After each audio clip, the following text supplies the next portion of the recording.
Good morning, Bangwanani, salam, salam, salam alaikum. Good morning, everybody. It is just lovely to be here with you. And I know when Joe first messaged me and said, any chance you might be free for our PGR conference, I was absolutely delighted to look at my diary and see there was actually a slot free today and I would actually be able to come along. It's lovely to see so many of you. I slightly envy you because you're on the PhD journey, as we now describe it at the moment. And I look back on my time doing my PhD as one of the very happiest of my life.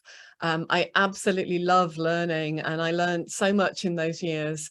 Not all of it always easy, but certainly all of it laying things down, which now 30 years later, I am still finding absolutely vital to providing a life that is full of sources of hope, of joy, and of resilience that are serving me ever more well at the moment for the kinds of worlds we're living in at the moment. So I'm really happy to share some of the things I've learned, some of the things I've learned from my students, because of course it is my PhD students I learn the most from.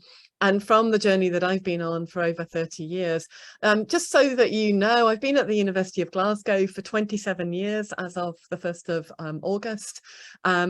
I have been in several different areas of the university because the university in that time has restructured a few times, and I've kind of moved with it as something of a liminal being, of a threshold being. My work is very interdisciplinary and multidisciplinary. So I do horizontal, not vertical. So you can ask me about a lot of kind of different eclectic things, and I might have an answer or a reasonable opinion and an idea of what to read. But if you kind of drill right down, there are some topic areas I can go a long way down with, but I'm not what you'd call a vertical scholar. I'm much more a horizontal scholar. I often find it hard to say what my discipline is, but it is quite easy to name the fields. But my first training was in modern languages and literature, so very much a literary study of drama, poetry, the novel, and philosophical thought in French and German at Durham University. And then my PhD was in drama and folklore and anthropology, done within the German department at Sheffield University, where I was pioneering the use of methods for my discipline that were taken from anthropology and brought over into literary studies. And I did the first PhD that used ethnography as a method within literary studies and within modern languages and language studies.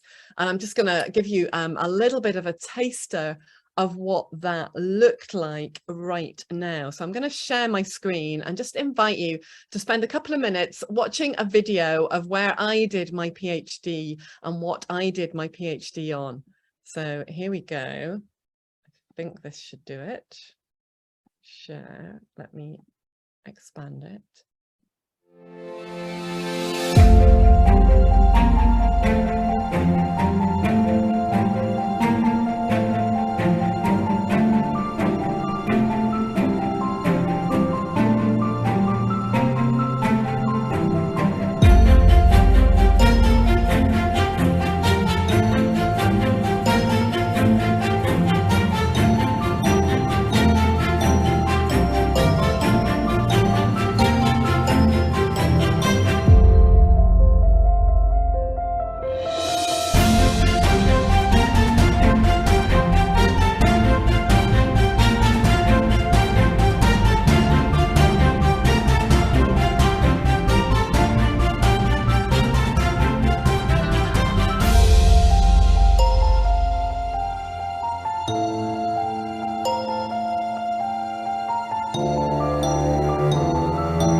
So that is Naturtheater Hayingen, as it's known. It is an open-air community theatre in southern Germany where an indigenous local dialect called Swabish is spoken. And I was really fascinated by this phenomenon as an undergraduate, because once upon a time I got lost when I was hiking in southern Germany. And as a result of getting lost whilst I was hiking in southern Germany, I missed the performance in the open air theatre that you have just seen. And that would have been when I was 15 years old. And it kind of never left me that I'd missed that performance. It was an itch I had to scratch. I really wanted to see that performance, but I also wanted to understand why it was that people from a village inhabited by 5,000 people would basically give up the whole of their summer for 3 months every year, not go on holiday, and instead perform theatre for up to 2,000 people every single showing. And I just found this really quite extraordinary, and that this was almost dynastic. There were families that were always part of this. There were people who had written the plays in the theatres. They would translate really quite complicated works of Shakespeare into the Swabian dialect to indigenize it and to perform it. And many of those in the theatres were not originally indigenous to the region, because it was a region that after the Second World War had received well over 1/3 in population as refugees, coming largely out of what was formerly Poland now, or the Ukraine and other areas of Eastern Europe. So I was just fascinated by all of this, and just watching that video again, I can see that everything I'm still doing, there's a trace of it in the work and in that performance, and that many of the people that I acted alongside, because I acted in the plays as part of my PhD, are still performing. So as I was watching that, I was going, ah, that's Bärbel, and ah, that's Katrin, and oh my goodness, she's not aged much, has she? Because that was a video made for their 70th jubilee, which was 25 years after I'd been living and working there. Now, for many of you, this will be absolutely irrelevant, because your PhDs may be in science, they may be in social science, they may be in other areas of the arts. But I think what I wanted to share with you was my love and enthusiasm for my field. And when I'm thinking about what it is that for me characterized my PhD journey, it was actually doing work that I enjoyed, but that was also a bit of an adventure. Because of course, acting in these plays meant wearing extremely weird costumes. In actual fact, because everybody there knew that I was acting in the plays as part of a research project, they would find me the most outrageously tight-fitting boned corset to strap me into every week, so that I would have a full experience of what costume meant. They would give me roles where I would indeed be open to all the elements on a Sunday afternoon, and we had a lot of thunderstorms. So I can tell you that a velvet boned corset dress in a thunderstorm is a very heavy thing to wear. So all of these were part and parcel of my PhD, but I'm looking at it and I'm seeing people standing in a circle talking. I'm thinking that's one of the principles I bring a lot to my work in communities, but also to PhD supervision, is forming circles, forming ways in which people feel a sense of equality, can hear equally around a circle, can be part of doing work in communities that need circles, not straight lines. I look at all of the ways in which people are learning to speak on stage and realizing that quite a lot of my own work is about speaking on a stage, doing keynotes, doing lectures, speaking to classes. All of the work that is involved in being a GTA, being an academic, involves us being able to project our voices and to speak well to an audience. And I learned that in the theatres. I was taught how to project from the stomach. And that was a great thing to learn, because it's meant that whenever the mics aren't working in lecture theatres, as often they don't in the St Andrews building, it has to be said, that I've got my body to rely on. I've got a kind of plan B that I know will serve me well. I think the other thing that I noticed from my PhD is the theme of rehearsal. And a lot of those images were taken from rehearsal. They weren't taken from the grand finale performance. A couple of them you see as people are putting their makeup on, ready for the dress rehearsals. But actually, for me, much of doing a PhD and much of supervising PhDs is like being in a theatre rehearsal room. It's about thinking about how we can extend something we don't know how to do very well, helped by people who know how to produce it, to direct it, to support it, to beautify it, all those things that you do to put something on stage. It's rather the same with your PhD, that actually the team of people around you supporting you in that work are really in a rehearsal room with you through the PhD, helping you to get to a point where you can just do it. You know it, it's in your body. You can speak about it fluently. You can articulate it. You know where to find it on a page. You know what the results mean that you've found in your experiments, that these are all things that will serve you well out of rehearsal. So just from my own PhD, you know, the circles, the rehearsals, the principles of performance, I think all are generically and generally of use to you within the work you do. And of course, live performance, as well as always needing a backup, also means you always need to be able to improvise. You know, today I was thinking I would be doing this from the office, but sadly the office is flooded out in the St Andrews building at the moment, and our Wi-Fi isn't working properly, so I've had to improvise my timetable to think, okay, how can I do this here and then have meetings on campus later.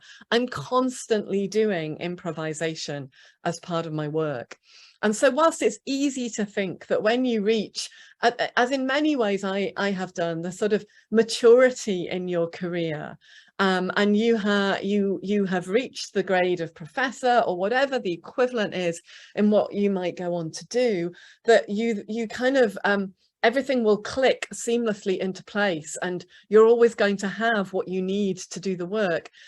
Actually, I have found that the opposite is true, that actually all that has happened is that you've really got a lot better at being able to instantly put plan B into operation. And this is especially true if you are working in areas of the academy where the work is marginalized or where it's pioneering.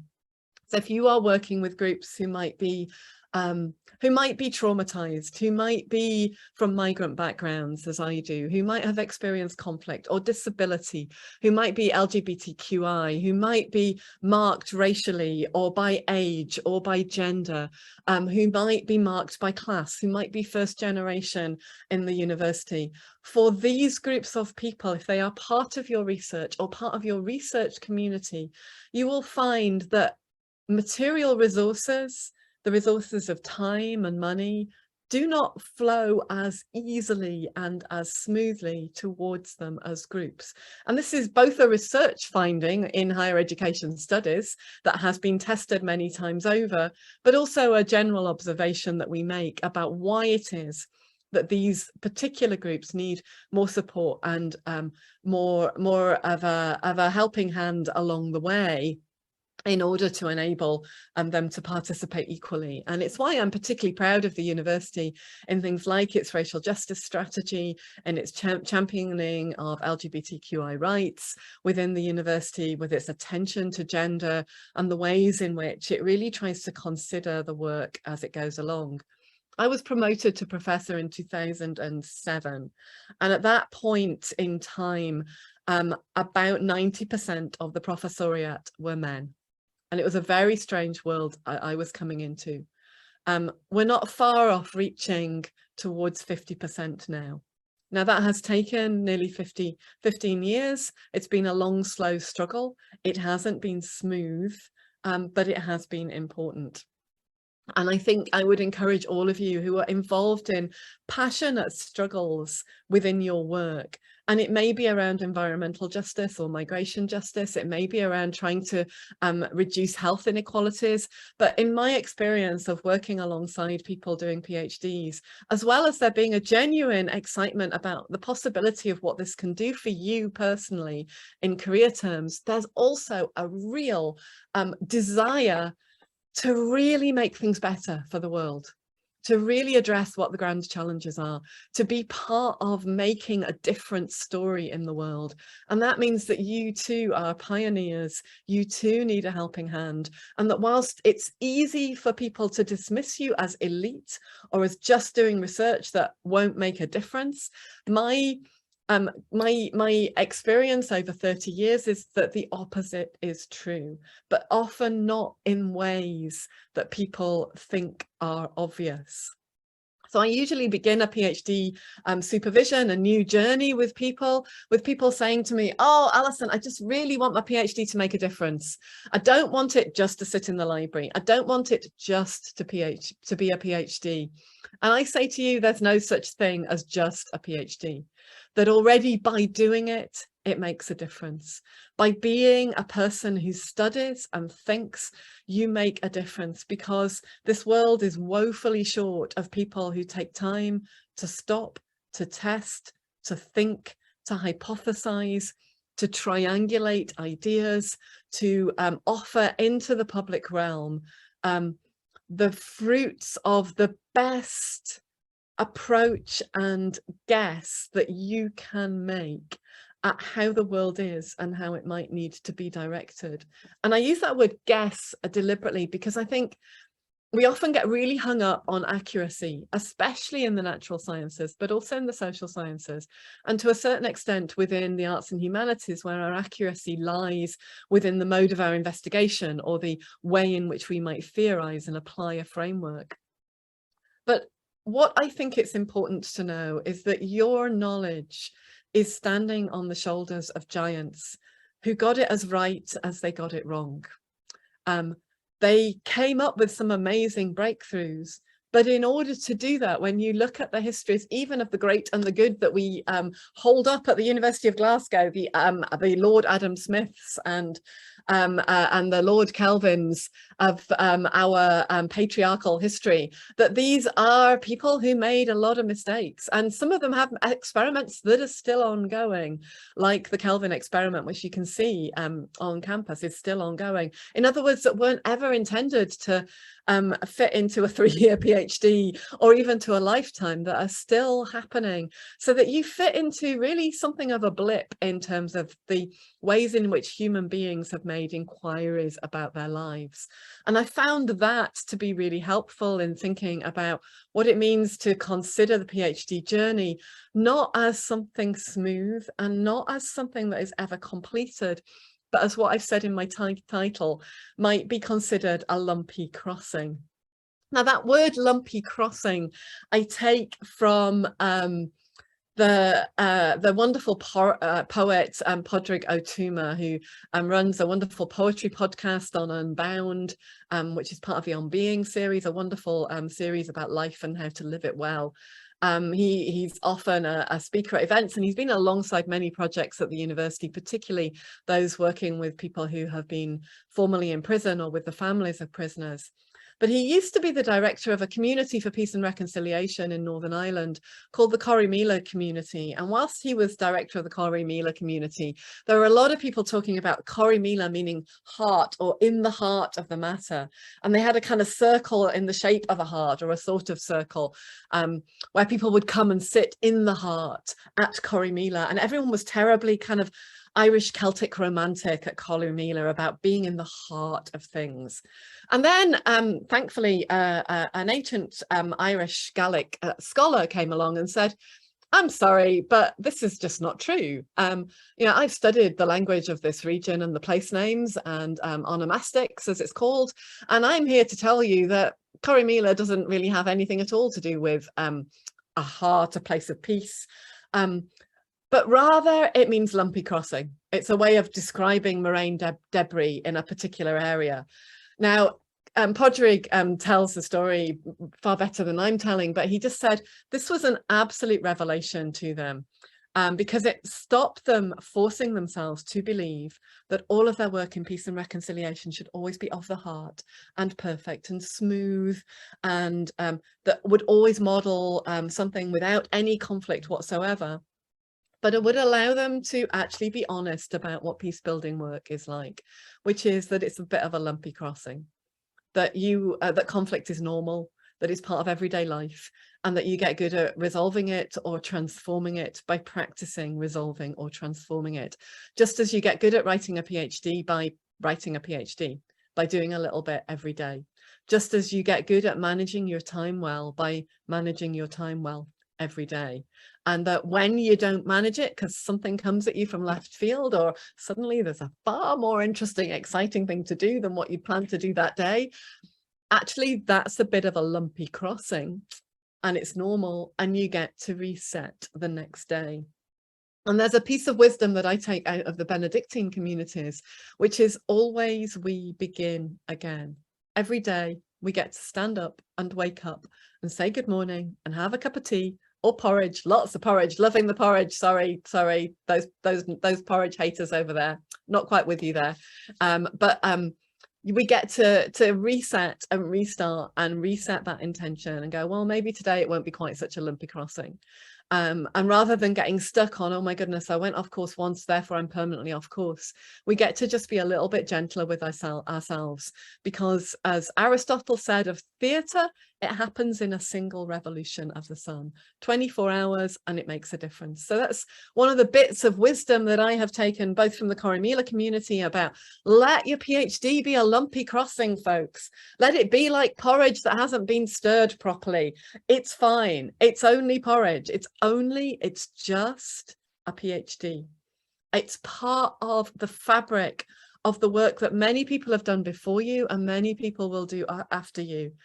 And that in thinking of your PhD as a lumpy crossing, rather than as the thing that has to be perfect, there'll be a gentleness and an ability for you to already be working in what I call the wells, the places of sustenance for you that others have found for us before. You know, that Benedictine wisdom, it's about 1600 years old, and it still works for me.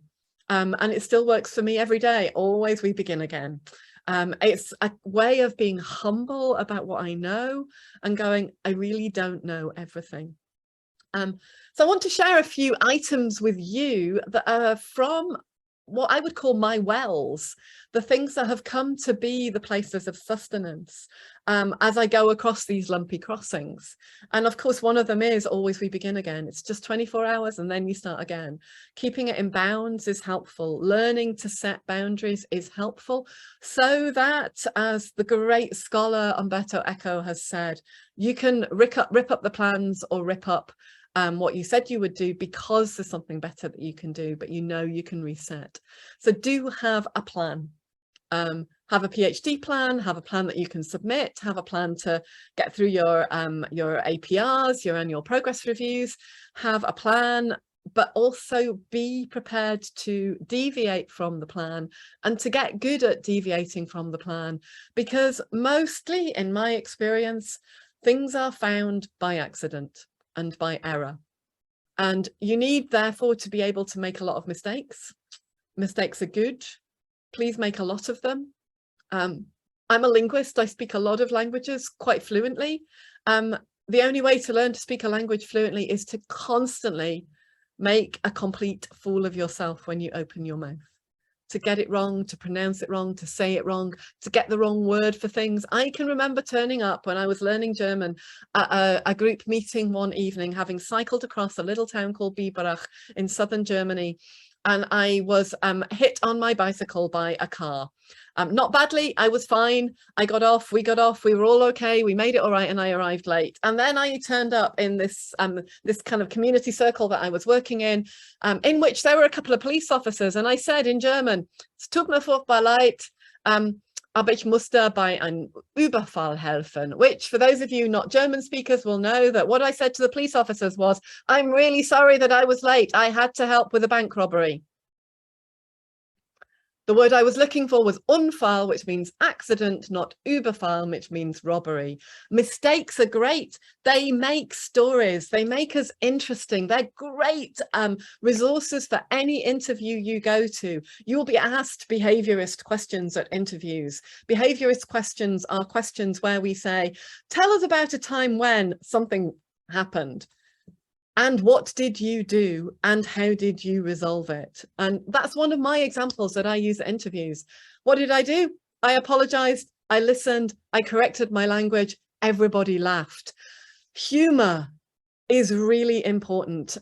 Beverly Costa, who is a psychodrama researcher and psychodrama counselor working at Birkbeck University, says, we will never change anything without humor and laughter. Cultivate a lightness of touch, particularly in the lumpy crossings. Coming to them with a bit of a giggle and a bit of laughter is really important. And as you do, when you get to a lumpy crossing, as you will, because however much you love it, and I loved my PhD, I still had moments of a bit of a meltdown. I still had the time where nothing added up. I still had the time where the theory I thought I was going to apply just wasn't working, where I had to turn everything on its head and try again. I still had, oh my goodness, my first ever experience of reviewer 2. Reviewer 2 is the one who just trashes everything you've done and strikes at your very heart and does it in the most unkind way possible and will accuse you. I can still remember reviewer 2 saying, I am very sorry, but this has been submitted in the manner of an undergraduate essay that I would give a D to. You don't forget that. But I'm here to tell you that you do come back, because always we begin again, and you sit down and at that point, you know, you ask yourself the question, and again, this is a piece of wisdom I take from my colleague Tawana Sitole, who works with me in the UNESCO chair team. He says when he sees that look on people's face, which is the 1,000-yard stare, that, oh my goodness, I've hit a lumpy crossing, I don't know what to do. He just says with lightness and humor, who for this are your people? And if you can name 2 people who you can phone or message or say, have you got a minute? They may not even be people that you know yourself. They may be strangers to you, but that you feel it's time to reach out because you think from what they've read or what they've said, they might be able to help you. If you can name 2 people, you are rich indeed, because you have a plan B and you have people who can potentially help you with plan B. And you have people who you have read or listened to or heard who are part of plan B already in your construction and your imagining. So who for this are your people? Mistakes are good. You'll hit the wall. Some of you will love it. Some of you will find the PhD hard work and want to treat it a bit more like a job. But whenever you hit those lumpy crossings, who for this are your people? Those are things in my generic store of advice for people when it happens. Whilst autonomy in your research is really vital and valuable, and I certainly hope I enable my students to find their path, to find their course, to chart it with me, scaffolding it, to use the pedagogies of Paulo Freire, which influenced me greatly. They're my lodestar in how I do it, to frame, to scaffold, to support, to enable pedagogies of hope, pedagogies that will help people find a way out of what oppresses or distresses them towards wells that they can draw from sustainably and constantly. I do also find that at times people need telling what to do, and also that I need telling what to do.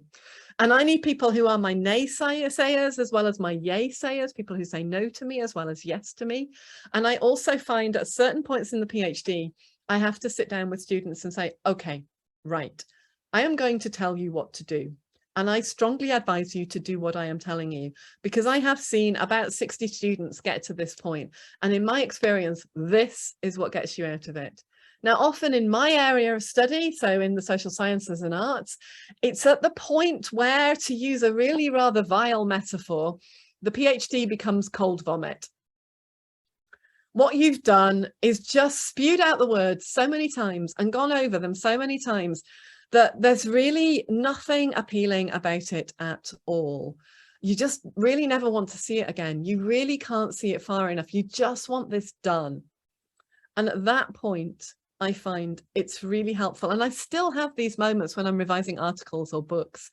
You just want it done off your desk. Then actually having things you do that are really quite mechanical is really helpful. Working through comments, doing a bibliography, getting good at proofreading, things which are a little mindless but can get you into more of a flow action, and doing as you're told, doing as your supervisor has said, because they probably know what you're doing and they probably know how to get you through this. Sorry, the metaphor's a horrible one, but this lumpy crossing, this cold, miserable, lumpy crossing, because they do happen.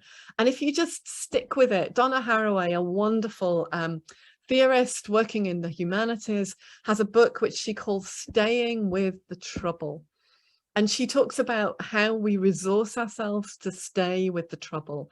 And one of the things she talks about is to find the things that will help you, but also to stay with it. And if you're going to stay with these lumpy crossings, rather than run away from them or think that they'll go away and put your head in the sand, they don't go away when you put your head in the sand. You pull it up, and they're even bigger than they were because you've had your head down, and they're even darker than they were because you can't see because you've been in the dark.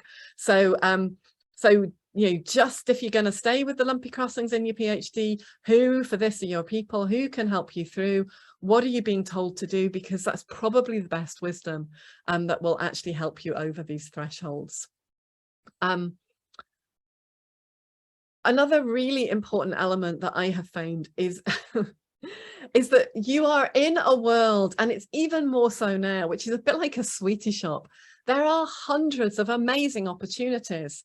And there's this little voice in your head going, this will be really good for your career. This will be really good for your career. This will be really good for your career. If you do this, you'll definitely get a job. If you do this, this will be really good for your PhD. This will be really good for your PhD. This is what I now call, and it's very rich coming from me because I'm not very good at quietening that voice, but it is the tyranny of the opportunity. Not all opportunities are equally good. And following every opportunity will lead you into a state of something approaching madness. You don't have to take every opportunity. Getting good, I mean, I wish I'd done this earlier in my career at saying, actually, not this time, not now. Right now, actually, this bit of my PhD is more important. Or right now, this bit of my family life is more important, is really helpful. Good opportunities are an endless supply in my experience. If you cultivate these wells that I'm suggesting to you are part of the framing, the common sense framing around your PhD, if you have good people to turn to, if you have other things that are part of this work, there will always be opportunities that will present themselves. So when an opportunity presents itself, go to your people and say, is this something you think I should do? And I don't now do this with every invitation I get, because I get too many. And actually, and I have a number of principles in place, which is, does this need me, or could somebody else do this at this point in time as well as I could, or perhaps better than I could? Or would it be good for somebody else to have this opportunity to do this at this moment in time?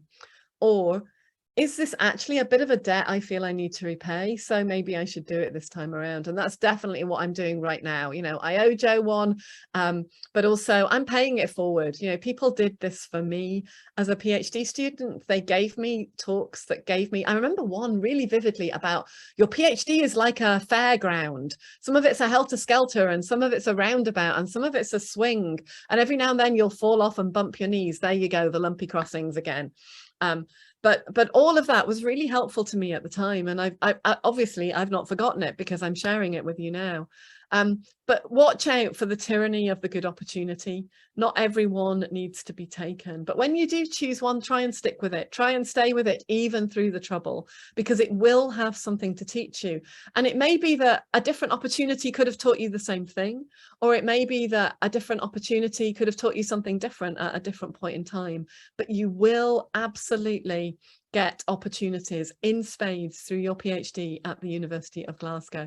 So find your route. And I often say in your first year, it's like opening out your rucksack and everything pours out. Just explore it all. Your second year, you need your discipline, your plan, your ethics, your frameworks, methods. It needs to be all in place. You need to be consequential and you need to follow it through and do whatever it is that is. And then you need to be equally disciplined and consequential, but very gentle on yourself as you write up, because writing is hard. Writing is creative, writing is powerful, writing is something that you get good at by practicing. And so I'm going to give you just a few of the things that I always do around keeping myself fresh and going with all of this before I start to bring this to an end. So I'm just going to show you this. This is my second ever research journal. It is a Sheffield Education Authority small notebook that was being thrown out in the school that I used to go to. And when I started my PhD, they said to me, Alison, would you like these for your PhD? And I said, yes. It was a good opportunity and it wasn't going to cost me anything. And I was sure I could use notebooks, because at that point, a floppy disk wasn't even 3.5 millimeters. It was one of those 5.2 floppy disks. And I was basically going to be relying on these. This was my research notebook. I'm just going to show you a few pages. I put everything in here. I put everything in here. I put my references in. I put my quotes in. I put things that people said on that I overheard on the bus. I put my own reactions in here. I put the development of my methodology in here.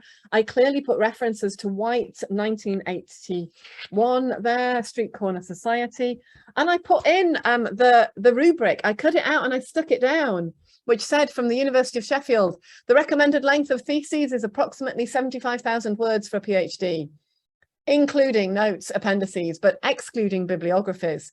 Significant variations should be approved in advance by submission by the supervisor and head of department. There it is, all highlighted. That was my research notebook. I have a whole shelf full of notebooks. You might be able to see it. There it is. I'm just focusing in on it. One whole shelf of notebooks. I still have them all. I still read them. I still go back to them. Everything's still in there. 30 years on, I'm still using those quotes. I'm still finding those quotes. I'm still asking those big questions. I'm going to show you my present notebook. This is it. This is a beautiful notebook. This is an utterly stunning notebook. This is a notebook that contains my present thinking and research projects. It has little envelopes in it. It's got colourful pages in it. This notebook was a gift. This notebook was made by a wonderful woman called Sarah Stewart, who is part of my PhD symposium group, and she makes notebooks as one of her wells, as one of her places of resilience. She collects scraps of paper that are meaningful and she recycles them. Paper bags, postcards, scraps of paper, calendars, bits of her thesis that she hasn't used but printed out and have got notes on them. And she turns them beautifully using a gorgeous stitching, and she makes them into notebooks. And she cuts up old tablecloths from lovely charity shops that sell these. And every now and then when I've been out with her sitting in a cafe that's had a plastic tablecloth on it, we've both been sitting there mentally shearing off the edge of a tablecloth. But she makes these and gives them to people for their PhDs. What a beautiful thing. Why don't you do that? It's a gift. It's a lovely thing to do. I'm sure Sarah would run a workshop for you.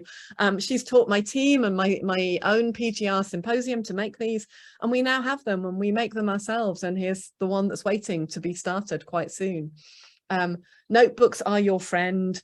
They are an antidote to screen time. They can be a really beautiful thing. And that is part of what makes my wells sustainable. Not that they are stagnant, but they're constantly being refreshed with oxygen from others who bring it in.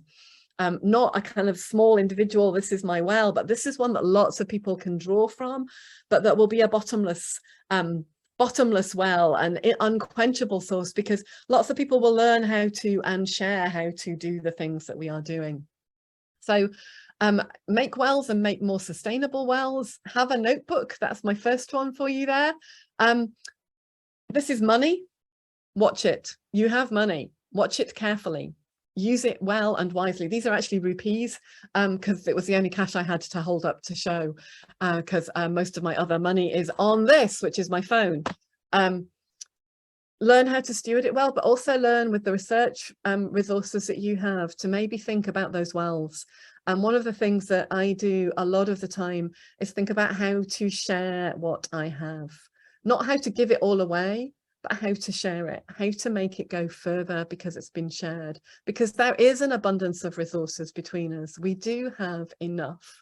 That is the paradigm we're working into for a sustainable future. And in having enough, we discover we have enough by sharing. So do pay it forward if you owe a favor. Take your time to do that. Part of doing a PhD with people around you is being part of a gift economy. So pay it forward. Do look at acknowledgements pages. I'm currently doing a project with my PhD students, reading acknowledgements pages of theses. They are so touching and beautiful. And then reading the bibliographies, which are kind of also acknowledgements. They're where we say we stand on the shoulders of giants. They're where we're part of almost like the folk music tradition, where we say, I learnt this tune from a guy on Shetland who learnt it from his grandfather. Those ways of saying, it is bigger than me. I must share what I have. And if you do that, and I say this as someone who's tried to practice and refine these arts within my scholarship over the years, if you do this, your well will not run dry. Whereas if you are very proprietorial and very insistent that every single idea has to bear a copyright mark to yourself, which is not to say not to respect your own and others' intellectual property, but if you share and explore ideas in fermenting spaces, you will find that you will never run out of ideas.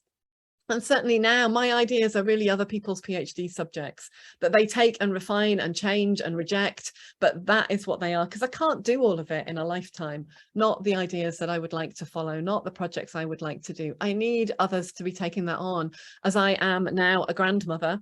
And therefore I'm also at the point in my life where I am needing to see new generations grow and nurture.